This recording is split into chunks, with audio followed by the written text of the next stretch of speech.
Vous êtes sur le 90.7 FM, la radio des ours, en direct du camping démonté. C'était deux créations de Hans Zimmer pour des films de Denis Villeneuve, respectivement Blade Runner et Dune.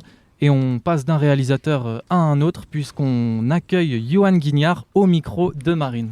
Bonjour, merci d'être au micro de la radio des ours. Merci de l'invitation. Alors pour nos auditeurs et auditrices, je vais faire une petite courte biographie avant d'entrer dans le vif du sujet. Johan Guignard, donc documentariste, né à Toulouse en 1985 après un BTS en images. Tu te diriges vers la mise en scène cinématographique et intègres en 2008 l'Institut des arts de diffusion en Belgique afin d'y suivre un master en réalisation. Ton premier documentaire est fait en 2008, Route 219, où tu suis ton frère, parti depuis un an en Asie afin de filmer les rencontres, les doutes qui l'accompagnent tout au long de son voyage. Par la suite, tu réalises plusieurs courts-métrages dans la région de Toulouse, dont Strat, qui a été sélectionné dans de nombreux festivals. Et ensuite, un travail sur le rugby qui va s'approfondir avec The Hayden Field en 2010, et Récif en 2011, avec Adieu la chair, sorti en 2017, et Random Patrol, qui a reçu en 2021 le prix du court-métrage du Festival international du documentaire Cinéma du réel, pour un film tourné à Oklahoma City. Alors je crois savoir que vous rentrez d'une expédition après avoir suivi Jordan Liénard sur la fin de son ascension des 82 sommets de plus de 4000 mètres avec son guide Frédéric Bray. Peux-tu nous parler du film en coécriture actuellement et tournage avec Bastien et Ouzan? Oui, tout à fait. Alors, c'est de dire que c'est une expédition, c'est un peu un grand mot parce que on a fait effectivement, on vient de rentrer du Mont Blanc. On est monté sur le Mont Blanc mardi pour accueillir Fred Bray et Jordan Petit-Liénard qui finissaient leur collection des 82 4000 sommets des Alpes. Et donc c'est un film qui m'a été proposé par Bastien et Ouzan, qui est un ami producteur qui est entre Chamonix et Paris. Et avec sa boîte de production L'Endroit Film, on développe plusieurs projets de films et on a fait donc Random Patrol dont tu viens de parler. Et donc voilà, en fait au début de l'année, il m'a dit qu'il avait rencontré à Chamonix une alpiniste qui faisait ses 82 sommets de plus de 4000 mètres des Alpes et donc on l'a rencontrée. Et donc elle était intéressée de raconter son histoire et aussi de surtout raconter l'histoire des guides de Chamonix et tout ce monde de l'alpinisme et de la haute montagne. Voilà. Donc depuis le début de l'été, on filme Jordan, Fred et tous les gens qui gravitent autour de ce projet. Donc en fait on arrive vraiment à la fin du projet parce que ça fait 2 ans qu'ils font ces 82 sommets et donc l'idée du film c'était il s'écrit en fait au fur et à mesure, on n'avait pas trop d'idées préconçues et c'est comme ça que je conçois mes films, c'est-à-dire que je rencontre d'abord des gens et puis on défile l'histoire, on défile le film et le film s'écrit au fur et à mesure. Voilà. Et donc voilà, je peux en dire plus, mais peut-être que tu as une autre question. Oui, par rapport à tes autres films où tu t'es vachement intéressé plutôt à un univers assez masculin, le rugby, ou alors aux États-Unis avec un policier. Enfin, voilà, c'est un milieu qui est assez viril, dans en tout cas l'image qu'on s'en fait. Ouais. Qu'est-ce qui est différent pour toi dans le fait actuellement de filmer une femme, même si c'est pas le sujet, mais j'imagine que ça change aussi des choses. C'est vrai que j'ai fait beaucoup de films sur la question de la masculinité et de la construction de la masculinité. Et je me suis toujours intéressé un peu à des virilités défaillantes et de voir ce qu'il y a un peu autour de cette construction de l'homme fort. Et puis finalement après je me suis rendu compte aussi que je filmais beaucoup des gens qui essayaient de se surpasser et qui se mettaient dans des situations extrêmes pour vivre des choses fortes, voilà, pour dire d'une manière générale. Et dernièrement, j'ai fait un film dans un monastère cistercien avec donc une communauté de sœurs cisterciennes et c'était mon premier film féminin, si je puis dire. Et donc voilà, quand on a rencontré Jordan, en fait, ce qui m'intéressait, c'était le dépassement de soi. Et donc, que ça soit une femme ou un homme, au final, c'est tout aussi intéressant. Et quel regard tu portes sur ça? Parce qu'il y a quand même eu pas mal de films qui ont été faits sur l'alpinisme. Et pour toi, qu'est-ce que ce film peut apporter de différent? Alors, disons que moi, j'ai essayé de commencer à réfléchir au film d'un point de vue personnel. Je viens d'une famille où voilà, on a fait beaucoup de montagnes, mais pas vraiment de la haute montagne. Et moi, bon, des fois j'ai un peu la frousse quoi, en haute montagne, quand il y a un peu du vide. Et je me suis rendu compte que j'avais depuis quelques années un peu le vertige, ou je sais pas trop, peut-être l'appréhension du vide. En tout cas, c'est quelque chose qui m'effraie, qui me pose question et qui m'interroge.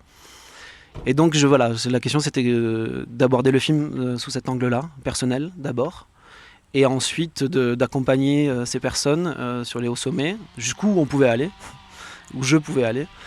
Et voilà, et en fait je me suis rendu compte que j'ai l'impression d'avoir réussi à un peu conjurer le sort de cette appréhension du vide grâce à tous ces alpinistes que j'ai suivis. Et donc le film va peut-être parler un petit peu de ça, mais on ne sait pas trop, on verra aussi au montage si ça fonctionne. Et voilà, et on essaye de faire un film aussi un peu grand public et qui n'est pas destiné qu'à des montagnards ou des alpinistes, et un film qui pourrait parler à tout le monde, dont tout le monde pourra s'identifier. Parce qu'il y a plusieurs personnages au final.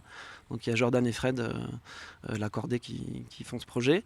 Mais aussi, on a dû donner la caméra à des gens qui ont pu les suivre jusqu'au sommet des 4000, ce que je ne pouvais pas faire. Et donc c'est l'occasion de raconter aussi la haute montagne via ces autres personnages qui sont aussi des guides et des personnalités plus ou moins connues de la vallée. Et voilà, ça va être une sorte de film avec une myriade de personnages qui vont donner des subjectivités variées de l'approche de la haute montagne et qu'est-ce que c'est de gravir des sommets. Et est-ce que tu as dû te préparer physiquement pour faire ce film ? J'ai beaucoup suivi Jordan dans son entraînement intensif, et donc elle m'a amené dans plusieurs courses. On a fait le Mont Buet, donc j'étais pas du tout préparé. J'ai fait un aller-retour de Paris Chamonix et c'était assez crevant. Mes genoux s'en souviennent. Mais voilà, et sinon on a fait beaucoup de randonnées et puis beaucoup de sport aussi ici avec Bastien Ouzan, donc qui est le producteur, mais aussi le co-auteur du film surtout. On écrit le film ensemble. Et on a fait beaucoup de tennis, de sport, et je me suis remis un peu à l'escalade, donc pour essayer d'appréhender ma peur du vide. Voilà. Et techniquement, comment vous faisiez ? Ça veut dire que vous deviez arriver toujours avant, ou alors vous suiviez vous aussi toute la montée ? Non, donc on filmait Fred et Jordan jusqu'au refuge. Enfin, on l'a fait que quelques fois parce qu'en fait, au début de l'été, ils étaient déjà à 72 sommets de leur collection des 82. Et donc on a pu les suivre que quelques fois. Et donc l'idée c'était d'arriver jusqu'au refuge, puis au petit matin quand ils partaient jusqu'au pied du glacier. Et là, une autre personne les suivait et escaladait avec eux jusqu'au sommet. Et qui eux avaient des caméras beaucoup plus petites et beaucoup plus maniables pour pouvoir. Voilà. Mais moi j'avais une caméra un peu plus imposante que j'ai amenée au Mont Blanc mardi. Et c'était chouette. Alors, on va faire un petit rappel. Du coup, tu réalises un film en ce moment en coécriture avec Bastien sur une alpiniste qui a gravi les 82 sommets de plus de 4000 mètres, on peut le dire, parce qu'elle vient de terminer il y a seulement quelques jours. Et je me demandais aussi, qu'est-ce qui t'a amené au documentaire plutôt qu'à la fiction ? Parce que même si le documentaire demande une construction de personnages et d'histoire, ce qui te plaît, visiblement, c'est de filmer le réel. Disons que le documentaire permet une approche des choses et du monde différente que la fiction. Quand on fait du documentaire, on arrive dans des lieux, on rencontre des gens, et ça nous oblige à ne pas avoir d'idées préconçues sur les événements, sur les personnes que l'on veut filmer. Et donc ça permet une certaine forme d'humilité par rapport à ce que l'on observe, et de devoir construire une histoire avec ça. Alors que dans la fiction, on est un peu dans l'inverse, si je puis dire, mais sans vouloir dévaloriser la fiction, parce que j'en ai fait et j'aimerais peut-être en refaire. Mais en tout cas, moi, le documentaire m'apporte énormément, parce que d'une part, ça me permet de découvrir des univers complètement différents et rencontrer énormément de gens. Et ça me légitime dans ma curiosité des gens. C'est-à-dire qu'avec une caméra, je peux entrer chez les gens, enfin, dans leur univers, dans leur monde, sans paraître vraiment bizarre, parce qu'après, l'idée, c'est d'en faire une œuvre filmique. Et donc, c'est... voilà, enfin, en tout cas, moi, ça m'épanouit beaucoup, parce que... je m'interroge beaucoup sur le monde et sur les gens, sur les comportements, mais j'ai pas forcément de réponse. Et en fait, le documentaire, ce qui est beau, c'est de laisser des questions ouvertes et de pas donner de réponse. Donc, mais après, je conçois mes documentaires comme des fictions. C'est-à-dire que j'essaye de raconter des histoires comme dans des fictions, avec un début, un milieu, une fin, avec des personnages qui ont des objectifs et qui vont les atteindre ou pas, et qui ont des interrogations. Et donc voilà. Et l'idée, c'est de faire des documentaires. Donc je fais du documentaire de création, du documentaire d'auteur, où il n'y a pas forcément de voix off omnisciente qui veut expliquer, donner des informations sur les choses. Et l'idée, c'est de faire beaucoup travailler le spectateur, que le spectateur se construise les personnages avec moi et puisse s'identifier et avancer et se poser des questions, tout simplement.